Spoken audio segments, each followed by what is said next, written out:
ఈది కుర్రోడు ఈ ఈదికొచ్చాడు నా సోకు చూసాడు కొమ్మగోల చేశాడు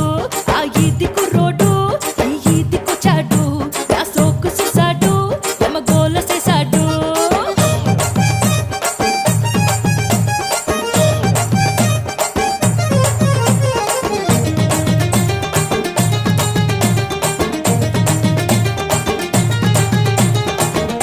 కొత్తగా బయటేసిన రోజుల్లో కొబ్బరి తోటలో మేళానికెళ్తే అక్కడ నన్ను చూసి ఓ కొంటి కుర్రాడు 16 పాపాని పేరేటన్నాడు ఉరకలు వేసే పాని ఊరేదన్నాడు మీ ఊరొత్తే ఇంటికి వచ్చే దారేదన్నాడు ఇంటికి వచ్చి నిన్నే పిలిచే వరసేదన్నాడు నా పేరు పారిజాతం మా ఊరు పెద్ద